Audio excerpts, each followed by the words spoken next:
Hi, I'm Zhongzai, car lover friend. Today, MVP QA352X ADV, the smallest twin-cylinder 8 first. A static fit check. I'm 1.78 meters, 75 kilograms, seat height 810 millimeters. Sitting on it, the cushion is wide at the sides, and when you lower your feet, the foot pegs overlap your foot position, getting in the way as you set them down. The handlebar height is quite fine and close to you, so riding, your arms stay slightly, naturally bent. Footrests are set low and forward, so on long drives it feels like this. Upright, comfortable riding position. Handguards and the front screen height give your body and arms solid wind protection in most conditions. On this ADV, the seat isn't very soft. It's a bit slightly firm, like a street bike saddle. So on long rides you may need to watch for discomfort. Let's see this car's look and specs. Its exterior styling is very original. This is the 352X standard model, with a factory-fitted three-box rear version also available separately. On the standard model, it comes factory-fitted with wide, flared crash bars, so when backing up you needn't worry. The handguards and bars help protect the bike well. The headlamp is an LED running light with an LED module unit inside. The styling feels original and looks smart. There's no dashcam port. If you retrofit a head unit, stick the dashcam here. This mount's ideal. I'd set to maximum. Overall, the screen size is still decent, giving strong frontal airflow protection on long high-speed rides. On the side is a clip. Press it. Then adjust the windscreen height by hand for different situations. This handguard's properly thick and hard, offering real protection. Without the key it won't light up. There's a digital display. Many modern ADVs use digital screens. They provide a better view of the screen when you're riding standing up or on long journeys.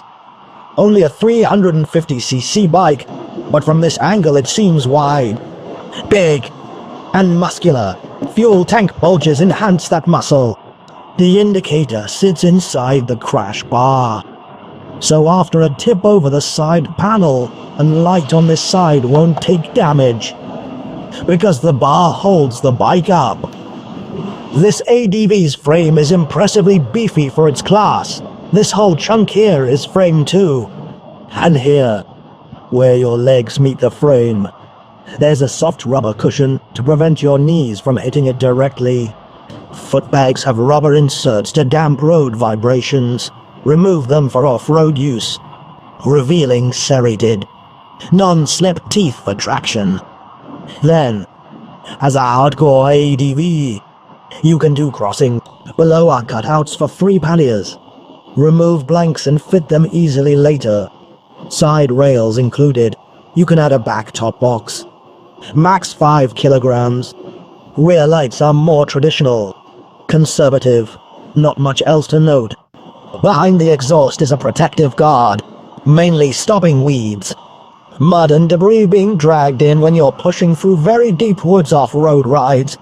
High-spec Pirelli tires front and rear, 110/80R19 up front, 150/60R17 behind.